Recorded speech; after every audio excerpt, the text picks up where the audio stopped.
What's up, coaches? It's Coach Tish here, talking to you about changing how you feel. Now, this is something I gotta admit, I actually got this from Tony Robbins, right?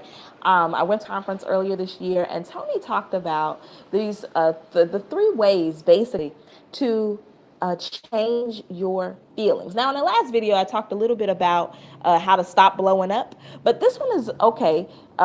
Once you have decided that you're going to stop blowing up, there's a very interesting way that Tony Robbins says that we can, not necessarily you. This is basically the stages that you go to in order to change your emotion. Right now, ordinarily, when we are looking to change our emotion, right? When we change something, there's something we don't like, we hop into attacking a new strategy.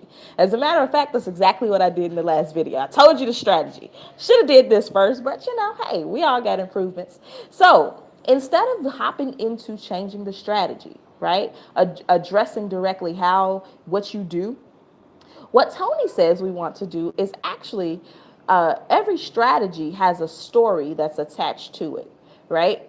Instead of addressing, and every story has like some emotion, right? Some feelings attached to that.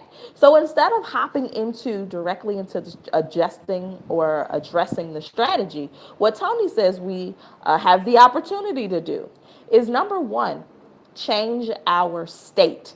And by state, what he's actually referring to is our physiology, right? Our actual state of being. That means change how you're physically feeling. And if you've ever been to a Tony Robbins event, you know he loves jumping.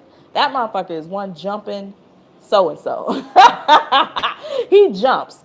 And so, but that's like the easiest, cheapest, the most free way that you can literally begin to increase your heart rate, sweat a little bit, do something different. It literally changes your state. When you change your physiology in the moment, right, it's much easier to now address changing your story because you're physically in a different place. You're physically in a new place, right? And when you're able to physically change where you are, it's a lot easier to mentally address where you are. So you want to change your physical state first. That mean taking a walk. I like to take walks, right? But whatever it is that you have to do, you change your physical state. Then you address the story, right? In the last video, I talked about the difference between story and phenomena, right? And so what you want to do is then start doing that separation.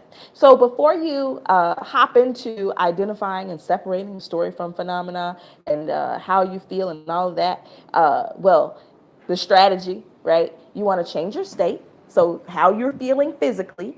So as soon as somebody say some shit that's out of pocket, take a pause. Maybe you go for a quick jog, change your state. Maybe you'll jump rope real quick, hula hoop a little bit, whatever it is. You're changing your state, increasing your heart rate, right? Physically placing yourself in a different place.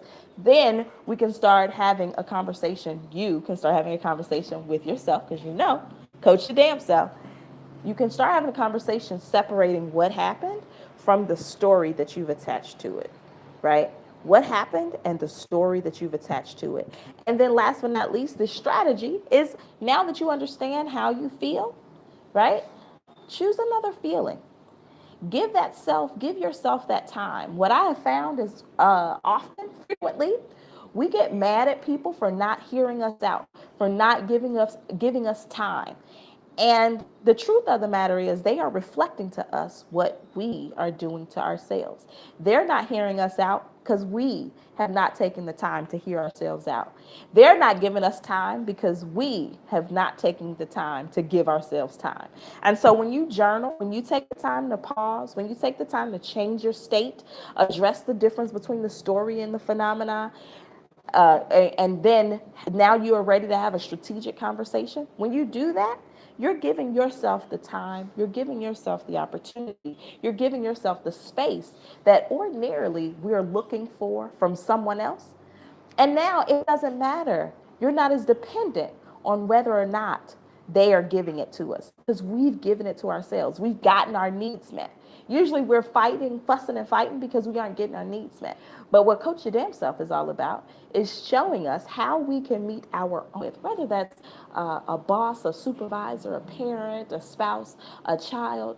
If that person is unable to give us what we need in that moment, we are crux of Coach Your Damn Self is really beginning to give ourselves what it is that we need, right? So that when we have conversations, we can have conversations with one another free and clear. I'm not talking to you through what I feel about what my mother did because it sounded like what you just said to me, right? I've already dealt with that, and now I can hear you out. I can hear exactly what you've got to say.